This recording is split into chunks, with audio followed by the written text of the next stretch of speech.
Snow's melting off pretty quick. It's definitely warming up. We've got plenty of runoff going down through here. I'm standing here on my north property line. My neighbor has a pond. It's right in line with the natural runoff and the low spot that goes through my property. This pond's usually, I don't know, 3 foot lower in water. It doesn't surprise me that it filled up so fast with all the snow around here, and we did have a little bit of a rainstorm the other night. The thing that surprised me, something I didn't expect to find out about my yard, I'll get into here in a minute. As you can see, the water comes in his pond over there, fills up his pond, and he's got a little low spot so the water can come out. And we've got this whole area right here that just gets saturated with all the runoff. Waters the ground, ground soaks it up, trees soak it up. Surprising fact, this spot right here, I came out here, me and my wife came out here last night, yesterday evening, I'd say around 5 o'clock. It's getting a little darker out. We noticed that all the water stopped right here, right where this tree is fallen, or where I dropped this tree. It didn't go past it, and it was running the same speed that it was right there. I'll get you another look at that real quick just to show you how fast the water's running. See if the video will pick it up.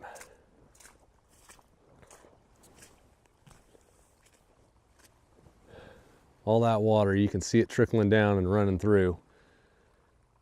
It's a good amount of water, and it was running at least that fast yesterday. Coming right down here, and it stopped right here. We figured probably going underground. Something had to be going underground. I mean, it's not going to go up in the air. It's not going to go up the hills. You can't make water go uphill. But today, the water's obviously going past. It's got its own. It's cut another groove, going down through. And I'll walk you down here a ways. This is also where I put that culvert in line so that the water would go through the culvert after I built the ground up so I could drive over it in the wintertime. So we've still got plenty of water here. Obviously it's built up, maybe saturated the ground up there enough that it sealed itself up. We've got a pretty good ditch going here.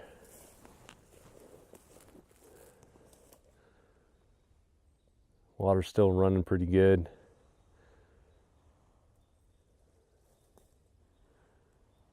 Going right down through.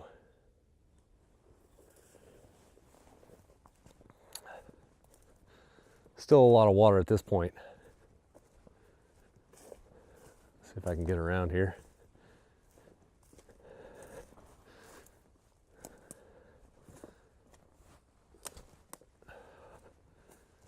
Comes down to here, this point right here now. You can see it coming down. Still moving pretty quick. Lots of water.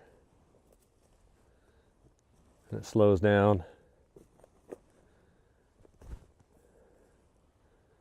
And now it stops right here. You can see how the water slows down to a trickle right in between those branches there. And right there is where it stops. Going back underground again.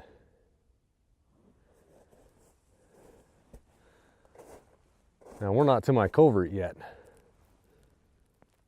I'm starting to wonder if maybe I didn't need to put a culvert in. We'll wait the next couple days. We'll see how far this water comes down through here. But I'll show you where it comes out. Because it doesn't stop right there and just go straight down. All this overhead view, so you can see I'm not walking through water. Right back there where the water stopped. We've still got another, oh, I don't know, where'd my culvert go? Another 50 feet to my culvert, maybe 100 feet to my culvert.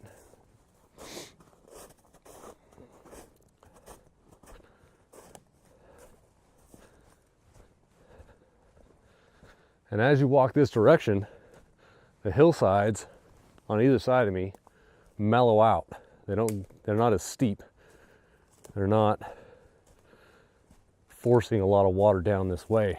As far as right back there, it's kind of like going up toward a hill. It gets steeper, and there's a lot more watershed that's going to be coming down into that spot right there. And here's my culvert. Here's where the water has cut a groove before in the past, right to my culvert. And my culvert's dry, with the exception of a little puddle here from runoff. No water in the culvert yet.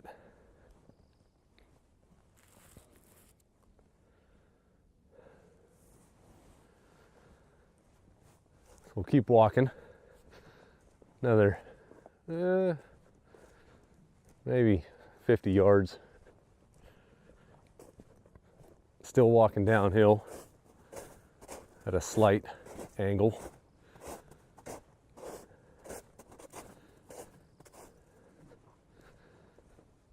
And we get to this little pine tree here.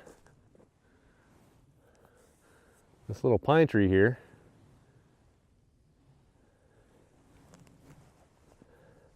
tiny thing that it is where the water comes out.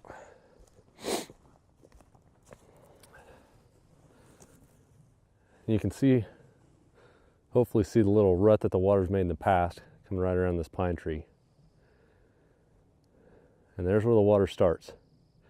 You can't see any movement in the water down here. It doesn't show anything. Come down a little further, a little more water. Starts building up. You can barely see a little trickle coming down through some of that.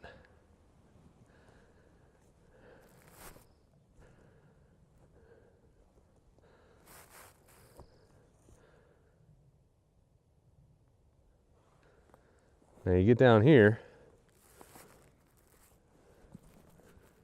you can see water movement right there. You can see how the water starts moving faster and faster. Now there's more water here. More water. Big puddle. Now the big puddles are hard to see the water move because it's such a big puddle, so you can't see a little bit of water coming through. But down to this next burn pile, and you can see all the water movement coming down through, speeding up. Going right down. So that's a little tidbit we learned about our property last night when we came down here to that pine tree and noticed that the water was basically coming out of the ground right there. Didn't really know where it was coming from, but walking up toward Richard's Pond, seeing it overflowing, and then seeing the water basically disappear into the ground. And there's a lot more water up there going into the ground than there was coming out of the ground down here. We figured there's probably more underground passages that it's following, going different places, maybe going further underground. But as the ground is getting saturated with water and soaking it up, it's letting more of it come over the top. So I'm thinking eventually there'll be some water coming through that culvert that I made. Maybe. Something interesting we found out about our property. Thought I'd share it with all of you. Maybe somebody out there knows how often this happens or where it goes, where the majority of it goes. Our well isn't too far away from this low spot, maybe 120 feet, 150 feet up, and it goes down 60 feet to solid rock, and then it breaks through the solid rock at 440 feet, and that's where we get our well. Assuming some of this water is going to soak right down through all that rock and feed our well at some point, hopefully. Until next time, guys, go make something.